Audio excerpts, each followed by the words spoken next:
Have you ever thought about what happens if a storm damages your roof or a fire hits your business inventory? How does your insurance actually figure out what to pay you? Here's what actually happens. You have a 10-year-old roof on your house, it's doing its job, no leaks, no complaints. Then a bad hailstorm rolls through and damages it to the point where it needs to be replaced. You file a claim, your adjuster comes out, and a few days later you get a number from your insurance company. But instead of the $30,000 it's going to cost to put a new roof on, the check says $11,000, and you're looking at it thinking, what happened to the rest? That gap between what it costs to replace something and what the insurance company actually sends you is one of the most common surprises in insurance. And it comes down to two terms most people skip right past on their policy: replacement cost versus actual cash value. That's what we're walking through today. How these two valuation methods work, what each one actually means for the check you receive, and why it matters for both your home and your business. My name is Jim Eddington, and my agency helps individuals and businesses in Arizona, California, Nevada, and Utah navigate these kinds of situations every day. So let me break down how this plays out in the real world. So let's start with why this distinction exists in the first place, because it's not arbitrary. When an insurance company agrees to cover your property, your house, your business, equipment, your inventory, whatever it is, they need a method for determining how much to pay you when something gets damaged or destroyed. And there are two fundamentally different ways to calculate that number. One is based on what it costs to replace the item today, brand new, with something of like, kind, and quality. That's replacement cost. The other is based on what that item was actually worth at the moment it was damaged, accounting for its age, its wear, and how much useful time it had left. That's actual cash value. The difference between those two numbers can be enormous depending on what was lost and how old it was. A new roof costs, say, $30,000. Let's go back to that roof. A new roof might cost, say, $30,000. But your roof was 10 years old. It had a 30-year expected lifespan, so the insurance company is going to depreciate that roof based on its age. Under an actual cash value policy, they take that $30,000 replacement figure and subtract depreciation. So instead of $30,000, they're calculating the value of a 10-year-old roof, which might come in around $18,000 or $19,000 before your deductible. After your deductible, you might be looking at a check for $15,000 or $16,000. That's real money, but it's also $15,000 short of what you need to actually put a new roof on your house. That difference comes out of your pocket. Under a replacement cost policy, the math works differently. The insurance company agrees to pay what it actually costs to replace the damaged property with new property of like, kind, and quality once it's been repaired or replaced, without subtracting for depreciation. So that same roof, same storm, same damage, you'd be looking at the full $30,000 minus your deductible. The gap between what you receive and what you need to spend is dramatically smaller. In most cases, it's just your deductible. Now, that example is dramatic because roofs are expensive and the depreciation is significant over 10 years, but this same principle applies to things you might not think about as often. Your kitchen catches fire and your 10-year-old appliances are destroyed. Replacing a refrigerator, a stove, a dishwasher, and a microwave with new equivalents might run you $8,000 or $9,000. Under actual cash value, the insurance company is going to calculate what those 10-year-old appliances were worth at the time of the fire, which might be $3,000 total. That's a $5,000 or $6,000 gap you're covering yourself. And that's just the kitchen. Start adding up flooring, furniture, clothing, electronics. In a serious loss, the depreciation across everything you own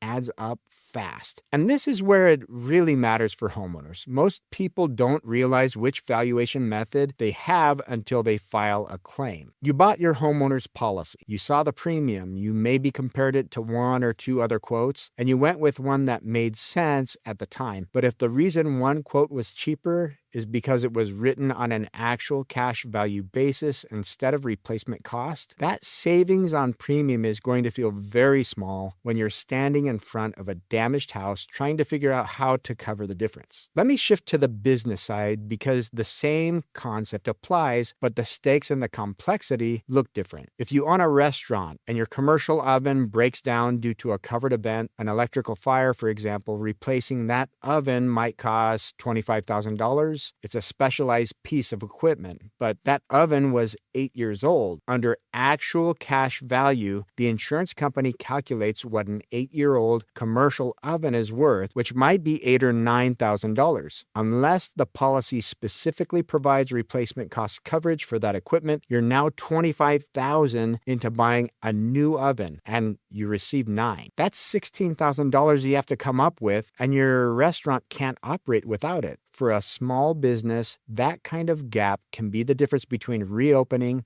and not. A homeowner dealing with a $6,000 shortfall on appliances can probably absorb that over time, even though it's painful. A small business owner staring at a $16,000 gap on a single piece of equipment on top of everything else going on during a loss, that's a cash flow problem that can cascade into something much bigger. If you can't get the oven replaced, you can't serve food. If you can't serve food, revenue stops, and your lease, your payroll, your suppliers don't care that you had a fire. Now scale this up to a mid-sized operation. Say you run a small manufacturing shop with $500,000 in equipment, CNC machines, lathes, welding stations, compressors. That equipment depreciates every year. If a fire destroys your shop and your policy is written on an actual cash value basis, the insurance company is going to calculate the depreciated value of every single piece of equipment in that building. Equipment you paid $500,000 for over the years might be valued at $200,000 after depreciation. You're receiving $200,000, but it costs $500,000 to buy the new equipment you need to get back up and running. That's a $300,000 problem, and that's just the equipment. We haven't even talked about the building itself, the inventory, or the business income you're losing while you're shut down. This is why the valuation method on your policy is not a minor detail. It's one of the most consequential decisions in your entire insurance program, and it's easy to overlook because it doesn't come up until you actually have a loss. Everything works fine until the check arrives and the number is half what you expected. There's another layer to this that's worth understanding. Even on a replacement cost policy, the way the money comes out is usually not a single lump sum for the full amount. Most replacement cost policies pay out in 2 stages. The first payment is the actual cash value of the loss,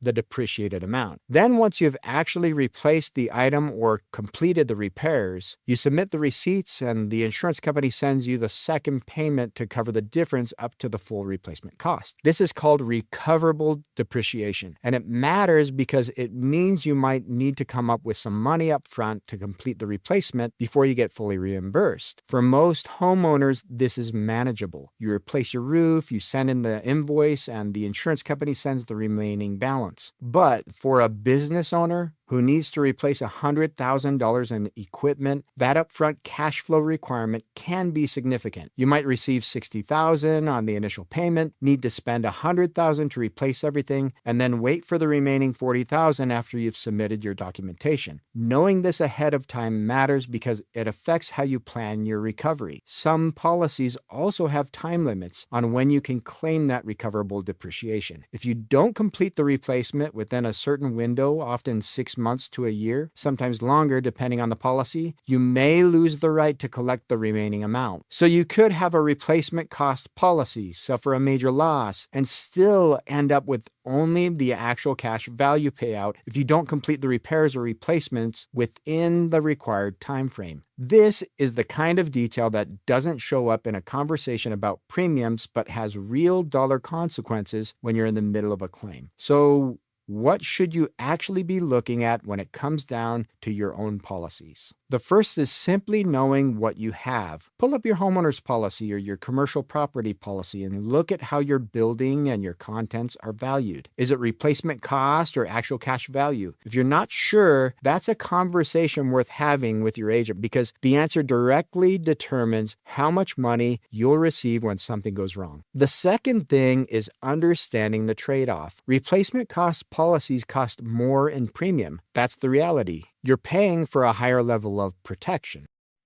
Actual cash value policies are cheaper, but for some situations, that trade-off actually can make sense. If you're insuring a rental property with older finishes that you'd replace with basic materials anyway, actual cash value might be a reasonable choice. If you're insuring your primary home where you'd want to restore everything to its current condition, replacement cost is almost always the better fit. For businesses, it depends on the nature and age of your equipment, your ability to absorb a shortfall, and how quickly you need to be back in operation after a loss. The point isn't that one is always right and the other is always wrong. The point is that you should be making that choice deliberately, not discovering it after a loss. A lot of people are on actual cash value right now and don't know it. And a lot of business owners have never had anyone walk them through what that actually means for their specific equipment and operations. That's the gap, and it's a gap that costs real money when it matters most. So here's where you should be after hearing all of this. You should know whether your property, your home, your business, or both is insured on a replacement cost or actual cash value basis. You should understand that the difference between those two is depreciation, and that depreciation gets larger every year your property and equipment age. You should know that even with replacement cost, the payout typically comes in 2 stages, and there may be a deadline to complete the replacement. And you should be making the choice between these 2 methods based on your actual situation, what you own, what it would cost to replace, and what you could realistically afford to cover out of pocket if the check comes up short. And if you want help figuring out where your policies stand on this, or if you're not sure whether your current setup is replacement cost or actual cash value, that's exactly what we do. There's a link in the description. You can get a quote and we'll help you figure out exactly where you stand.